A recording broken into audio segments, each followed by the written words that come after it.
Thiago Montero. Final adjustments, that extra little cinch of the seatbelts to keep you in the seat. If you wonder why seatbelts are so tight on a racing car, Andy Prio, it's because you don't, like you do sometimes in a road car, Charlie Lamb there from Schnitzer in at Royal Motorsport. Team bosses, yeah. You don't hang on to the steering and the pedals to keep yourself in the car like you would do in a road car. You know, you have to be, your arms and legs have to be completely free to control the car, so your body has to be pinned to the seat. Also, your body is the connection with the car, and not only that, but you also want to make sure you're secure. It's a dangerous track, Martin. This is fast, and these guys are really getting fired up now. Last car's on the grid. Hugo Ballont joins the back of the grid. We are ready to go. Ivan Muller and Sebastian Loeb, the front row of the grid. Then Tom Coronel in the blue Chevy and Jose Maria Lopez, the third of the Total Citroens. Away they go. Round 9 of the FIA World Touring Car Championship. Great start from Coronel. Slow away from the championship leader, Jose Maria Lopez. And there's a Honda alongside Tom Chilton. Loeb is threatening. And Coronel is going to be hung out on the outside. It's a right-hand corner coming up. Coronel's got to tuck back into the queue. And he braves it out. And is he getting in front of Loeb? He does, up to second. That was brave, ballsy stuff. I would have done exactly the same. He had the inside corner. There's a bit of, I don't know if the guys are running wide on the exit there. I tell you what, Tommy could be the man here. That was a nice move. Put his car on the outside, changed the direction inside for the next corner, and Loeb got shuffled. Lopez up to third, Loeb down to fourth. So again, Loeb losing ground on the championship leader, Jose Maria Lopez, right behind Coronel. This is the kilometre-long straight. That's Rob Huff going by Dusan Borkovic in the Chevrolet. So that's quite impressive turn of speed. And here comes Lopez. And behind, that's Montero having a look at Loeb. And Lopez goes through. And Montero doesn't get by Sebastian Loeb. Huff still inside Dusan Borkovic and picks up the place, and that is 11th place for Rob Huff. So that's a place he's picked off on the first lap. Quite surprised that these two Citroens have managed to get past Tommy in the slipstream. Mind you, Tommy had a lot of wing yesterday, and he wasn't actually the fastest in the middle sector. Gianni Morbidelli was the man in the middle sector, and he's unfortunately slipped back off the start. So, you know, still, you know, 11, 12, 13 laps to go here. That's the first time past the pits, but Citroën got themselves in a very strong position with Lopez following Muller and acting as his wingman. Well, of course, he's not, is he? What he's doing is limiting the damage that Muller can do to his points. At the moment, Jose Maria Lopez has yet to score a 0, and that is what has kept him a full race distance away from his teammates. Sebastian Loeb in third. Well, his job now is to be the cork in the bottle, isn't it? Hold up Montero and Chilton and Bernardi and Mikulits and Tarquini and Morbid and all comers, and that's going to produce some great racing behind as they're all stuck behind Loeb. You know what, Martin, right now, all you're thinking is your own race, and I want to go forward, I want to win. I know what Ivan's going to be thinking. He's looking in his mirror going, damn, I've got Lopez in my rearview mirror here. And unfortunately, he'd be thinking about trying to pull away, but it's not going to be possible. Well, I think this race is going to unfold, though. It's still the first couple of laps. It's going to close up. Guys are going to have different levels of tyre degradation, the odd mistake here and there. And I think it's going to bunch up, and then I think the two Citroens are going to pull away. But then there's going to be a big fight behind. Well, here is the big fight with Thiago Montero in 5th place. Great start from Thiago. After a couple of seasons where, if there wasn't bad luck, there was no luck at all in his car. He seems to be really having a good time this year. 2 podiums the last time out, or in Hungary. And he's now up to 5th position. Tom Chilton right behind him, couldn't quite get by. Now, what about Muller and Lopez? When is Jose Maria going to make a pass? He's looking faster as well. Don't forget, he's following. So this is not an easy job for Ivan. How hard is he going to defend against Lopez? Who knows? But, you know, Lopez is going to pick up a free half to 3/4 of a second in the slipstream.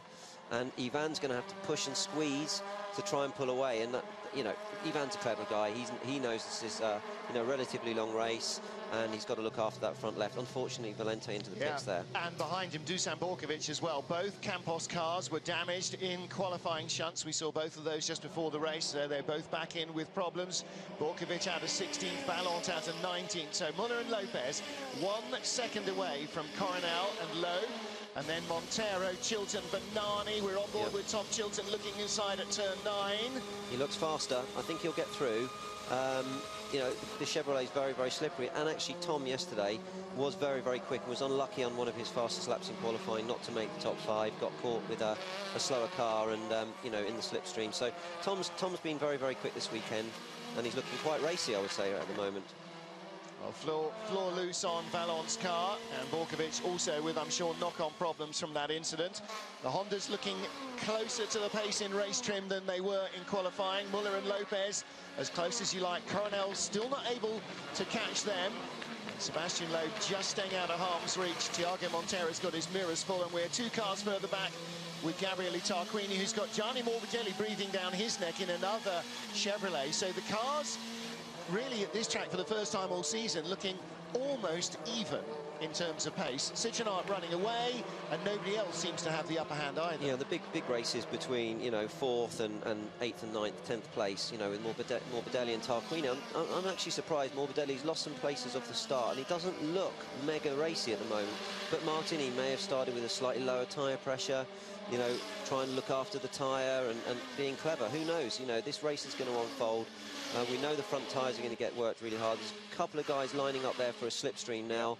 I think towards the middle to end of the race, people are going to start getting desperate, and then you're going to start seeing some quite ambitious moves. Well, Chilton again with that black and white Chevrolet turning tighter inside Tiago Montero, and he's able to do that every lap.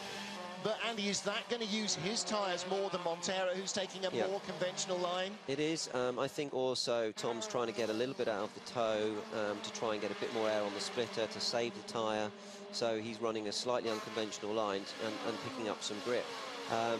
It's going to be tough going into turn 9 and lining them up, because it's a fast commitment corner. And it's a long uphill stretch out of turn 5, so the cars sort of spread out, and then you sort of gain towards the end of the straight. And don't you take them into turn 9? It's going to take quite a ballsy move to do it, but I think that will happen later in the race. Yeah, that's definitely one of the things of this track, is you've got to be fully committed in your moves. Norbert Mikulic chips out wide, washed out underneath Mehdi Benani, or has he been asked to let Gabriele through because Gabriele's car was quicker? That didn't look like the place you'd do that. You would pull over on the straight and let him go. Yeah, I think so. He looked maybe like he just missed his turning point, ran it a little bit onto the dirty part of the track, understeer, and Gabriele slipped through. You're right, Martin, it could possibly be a radio call, but I doubt it. You know, I think that was a slightly late turn-in from Mikulic there. I think you're absolutely right. And even though it is banked, you sort of start going up the hill. As you said, you get into the dirty bit that's not got the grip, and then you do lose ground. You have to modulate the throttle a bit, or you just shoot off into the grass. That front left tyre is really hot now, so he's not got a lot of grip. No, indeed. With Tom Chilton still harassing Tiago Montero. That's the battle for 5th. Behind, Benani up to 7th, Tarquini to 8th, Mikulic down to 9th, Morbidelli in 10th place. They've dropped Rob Huff in the lead larder, 2.8 seconds behind them at the line. He's got Thompson behind him right at the back of your shot. Yeah. But Montero is the man under pressure in this queue, isn't he, still? He is. Tom's looking fast. It'd be interesting to see, Martin, as somebody's ran wide there. Was that Tom? I think Tom may have run wide out of the chicane there. But, you know, they're going to struggle. It looks like they're struggling to follow closely in the corners, to be honest. They're gaining in the slipstream, but, you know, getting up to the corner, they're losing front grip, which is a shame, seeing it slightly spread out now. Looking down on the Honda of Tiago Montero, the black and white Chevrolet right behind. There he is, of Tom Chilton. This is lap 6 of 15. Here he comes. He gets closer every lap, doesn't he? But you see, that's the slipstream. You saw him draft up to behind Tiago. We know that they're struggling, the Honda, a little bit for you know, for pace around here. I don't know. Tom's going to have to make a move soon. If, you know, Tiago's making the car as wide as possible, it's not going to be easy to pass. We know that, but he's got to try and get past him to get to the next train. So yeah, he's going to start getting more and more frustrated, I would say. There's good old Enxler in the BMW, a long-time BMW man, and you know, very nice, nice driver, very nice guy. And he's got 300 guests here from Liquid. They may be in Austria rather than Bavaria, but it is still his home race. 300 guests here as well for Honda, including lots of guys from R&D in Japan, who are the 50% funding part of this program for Honda's Civic World Touring Cars. So this is a race in which all the Honda Civic drivers would like to do especially well for their paintmasters from Japan. I have to say, they've chosen the right race weekend. They've come to somewhere nice and warm and sunny. They probably think it's been like this all year. Let's take a look again at the start. Good start from Tom Coronel, a little bit of wheel spin, but the Citroens have all had a problem getting away from the line this year, Andy. They all seem to make a decent start at this time. Yeah. So that's what happened. Loeb ran wide, got pushed wide by Tommy. Lopez benefited from that and managed to get up into P2. So that worked out nicely for Lopez, and Sebastian ended up in P4. So good aggressive move from Tommy there. What happened to Morbidelli right in front? He was dropped away from the start by Tarquini. It wasn't hooked up properly off the grid. Morbidelli's black car. Through went Dusan Borkovic. This was Jose Maria Lopez halfway along lap 1, desperately getting by Tom Coronel. Tommy's car didn't look mega quick there, and as I say, we saw that in the middle sector yesterday in qualifying, so didn't expect that to happen quite so quickly for Tommy, but he's still holding a good P3, and you know, Loeb is not giving too much pressure to Tommy. Lopez is just locked up a little bit there. Brakes are going to get hotter now. The brakes are going to get hotter, and that's going to make it more and more difficult every lap. You might see the odd car going straight on there, so that could be a possible overtaking opportunity. Well, that's exactly what we have seen. That was Jose Maria Lopez just out of the corner of your shot. You did see him lock up, and he went straight through the chicane. I saw him lock up on the way in. I didn't see that happen, but that's a costly mistake. It's a costly mistake, and he'll be very, very annoyed, and Ivan will have a big smile on his face right now. You got to zigzag through there nice and quickly to come back out in front of your rivals, and he didn't. Tom Coronel got by him into second place, and Sebastian Loeb, not only was he not catching Tom Coronel last lap, he's had a massive drop back. He was within a second of Coronel. He's now at least 3 behind, and Coronel has got Lopez behind him. Great. Tommy is going to get on the podium here unless he throws the car off the road. What a great first race he's having. And actually, the camera showing he's backed off that rear wing a lot compared to qualifying. You could see all of the DHL sponsorship in qualifying. You can't see any of it now from that straight-on view. So, yeah, Loeb's going to be eating Tommy Coronel's dust, is one of his favourite mottos. But I don't know how strong Tommy's going to be and if he's going to be able to hold him back. He's having a look, but Tommy's good. What's Tommy got? Something loose on the car, like a door seal or something. Flapping around on the windscreen strip. And on the back left, there's a little bit of body damage as well. Tommy's that will have been the first contact with Loeb, won't it? Yeah, and the tyre stack. Correct. I don't think he's got real serious body damage, so that's not going to cause any drag or anything.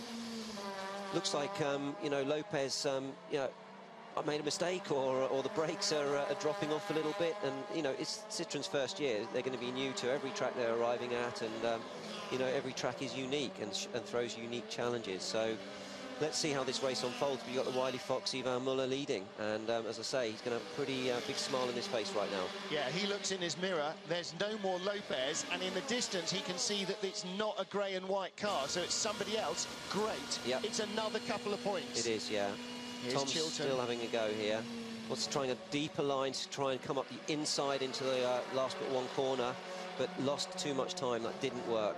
That didn't work. And you know, Thiago's nice and defensive on the way in there, and actually comes out of the hairpins quite well. So Tom seems to fall back a little bit in the corner through loss of aero, and then gain in the slipstream. Very tough. See what else is happening. The last couple of times we've seen this shot, it's not been Chilton on his own. Banani is now right on Chilton's boot lid, and right behind him is Tarquini, and right behind him is Mikulits. So they are all over the back of Chilton as he's trying to get by Montero. So he can't make too many wild moves, otherwise he'll find a Honda inside him. Absolutely, and one guy you don't want in your rearview mirror is Gabriele Tarquini, because you know, he's quite a tough racer. And he ran a bit wide on the exit. More dust there, yeah. Somebody kicking up the dust on the exit. Did anybody lose ground? We've seen Morbidelli come through, so maybe it was him that kicked up the dirt, but nobody dropped out of the queue. Muller and Coronel 4 seconds apart. Lopez and Loeb. Loeb seems to be reinvigorated. He's now right on the back of Coronel and Lopez. And there is Rob Huff. He just got past René Munich. He's repassed Munich's Chevrolet to get back into 11th place. And there is René Munich right behind the second of the black cars. Gianni Morbidelli's teammate, of course. Yeah, Morbidelli still struggling around P10. Obviously, But it just goes right by in the Chevy. Of course, that's what Rob Huff was doing in the factory Chevy a couple of seasons ago here, being able to pull out and just breeze by people. Yeah, that Chevy's been awesome for many years now, and obviously with the change of regs, you know, they don't have the factory support, but they've got RML, which is a tremendous team. You know, they know everything about touring car racing, and they'll get the maximum out of it, but they just don't have the factory support to go all the way at the moment, which is a shame, because it'd be lovely to see Chevy back and winning like they have done in the past. Muller leads. Tom Coronel's blue Chevy in second place. Lopez and Loeb right behind him. Then fifth place is Thiago Montero. And that battle is 4 seconds still behind Sebastian Loeb. So this is for the podium. Coronel second, Lopez third, number 37, and Loeb fourth. And he has dropped back. So Coronel and Lopez are both picking up speed compared to Sebastian Loeb. Yeah, and you know, between P5 and sort of P9, you've got just under 2 seconds. So that's going to be interesting to see what develops there. But Loeb's struggling a little bit. Lopez is going to be furious about his little off, and he's going to be squeezing as much as he can, and I think Tommy's going to be making it as wide as possible. So end of lap 11 of 15 here in Austria. 4 to go. Ivan Muller still the race leader. Tom Coronel under pressure from Jose Maria Lopez. End of lap 11. So 4 to go after this. And Andy Prio, this is a real cat and mouse game. This is like almost like oval racing in America, isn't it? It's about just wearing away your opposition and waiting for that little glimmer of daylight. And staying in the slipstream, not losing a single 0.01 of a kilometre an hour in the slipstream. Tommy's going to be squeezing that. You know, he's under pressure now. You know, in that car, he is forcing everything he possibly can. He's a ball of energy, and you know, Thiago as well. To be fair, he's had a pretty tough race. He's got, you know, 6 very good guys in his mirror.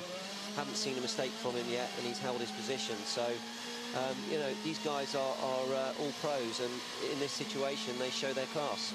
3 weeks ago in the Hungaroring, Montero got a second place and a third. So we have already seen his ability to defend a position against all comers this year very successfully. Still working on Hugo Ballon's car. Notice that Dusan Borkovic has come back out of the pits, so he'll be hoping that his car is healthy for race 2. And so will Ivan Muller, who is romping away here. He really is. Yeah, he's having a really perfect race, Ivan. You know, I'd like to see a bit more. He's having a look now at the inside. Go on, Tommy, close the door, good boy.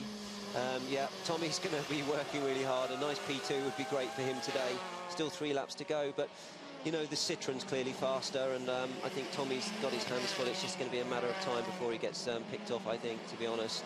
The only thing there in turn 9 is that Lopez knows if he touches Coronel, Coronel's going to have the mother and father of all shunts. That's going to be a huge one, and Lopez knows that.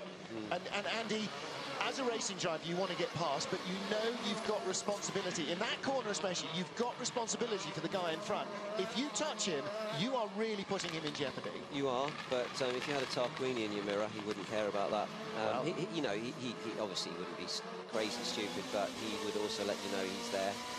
I think Lopez is giving Tommy a little bit of breathing space, but, you know, as he sees Ivan slipping away, I mean, Lopez knows it's a P2 or a P3, and I'm sure he's going to pick him off, to be honest.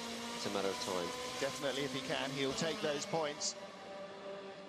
Yeah, the car looks strong, you know, and Tommy's really defending really hard, and it just takes a bit of front tyre deg. Brakes not feeling at their best, and you know, there he's having another challenge. But you know, sector 2, Tommy's not been mega strong, so it means that Lopez can get closer and closer in the slipstream. You see he's just locked up there. He's suffering, but I hope he pulls it off for Tommy's sake. I really do. Well, if he ends up on the podium, as seems very likely, either in second or third, he's going to be absolutely jubilant. Really finding, you know, after years of racing the BMW, you were talking to him yesterday and he was saying it's not the same, you don't feel the same passion, the same excitement of driving a rear drive car. You can't slide it around and move it around. He loved all that, but you know, if your car's quick, you hate it a bit less. Oh, yeah. Or you love it a bit more. Absolutely. You know, you see everything through rose-tinted glasses when you're winning. Everyone's patting you on the back, and sometimes you drive your best races and you're P12, the car's not been good enough, and there's nobody in the awning at the end of the race, and it's like you're a nobody again. So Yeah, the BMW is a great car to drive in terms of fun. It's edgy, it's rear-wheel drive, but unfortunately in World Touring Car you need a front-wheel drive car to be competitive with the rules the way they are. So Tommy misses the BMW, and I would be the same, to be honest. It's been, you know, a lot of fun driving the 320 SI. Bit of traffic now. Now this will be interesting for Tommy, coming up, you know, up against some traffic. If he meets him at just the wrong point, he could get balked, and Lopez could benefit from that situation. So Tommy's got this, you know, Lopez all over him now. He's really big in the mirrors, and again he's having a look inside, outside. Tommy's just defending. Yep. He's got to come out of here well, give himself a bit of breathing space to get a run into turn one. Middle of the road is what's going to do it. Make the other guy go the long way around the outside. Lopez didn't have the grip to do it there. Load behind, still can't get in on the fray. There's Jose's girlfriend. And right in front, Pasquale Di Sabatino in the BMW and John Philippi in that little Campos Racing Seat. And Coronel has got to get by Pasquale into the chicane. And Di Sabatino is going to back off and let them all go. He's not catching Philippi. He's not going to ruin a front runner's race because of that. No, Tom's not intentionally. Tom's got to be careful with that chicane. If he hits it too hard or touches those tyre stacks, then all bets are off. Well, Tom's just got to come out of turn 5 really well to give himself a few metres on the exit to reduce the chances of a pass into turn 9. Thiago still under pressure from Chilton as well for 4th place, 5th place. Again, you can see Tom either choosing to take a slightly wider line or suffering from understeer on the way in. It's, you know, the brakes get, you know, less and less performant. The front doesn't turn. You just lose the edginess of the car, and you have to change the way you drive. You have to turn in a bit earlier with a bit more anticipation, a little bit more control, wait for the exit, and, you know, it requires a different discipline as the race unfolds. Well, unless his tyre goes pop, and we've had that before here in Salzburg, if Muller will win this, the question is who's going to be second, who's going to be 5th. Montero's Honda ahead of the black and white Chevy of Chilton, still 5th and 6th. It is going to be victory for Ivan Muller. He inherited pole position, but he didn't inherit the win. He ran away and hid at the front while everybody else battled on. He wins round 9 of the championship. Behind him, it is going to be 2nd place for Tom Coronel, 3rd for Jose Maria Lopez, 4th for Sebastian Loeb, and behind them, coming up through the back markers, let's see the battle behind for Montero and Chilton. Montero gets through, but there was Di Sabatino and Philippi almost in the way. So, in fact, very little change in position after the first couple of laps, Andy. You have got to really work hard on this track to force the issue with your rivals. You do. It all happens in turn 1 on off the start by the looks of it. And great job by Tommy Coronel. Had to, you know, tip my cap to Tommy. Ivan's closed the gap again to Lopez, so he's got a better qualifying, better race 1. Let's see this unfold in race 2. That's when serious stuff's going to happen, I would say, into turn 1. Well, the other thing about the first race, of course, is you know there is another race to come. You've got to keep your car in one piece. We'll see what having the faster cars further back in race 2 will do. But Martin, they know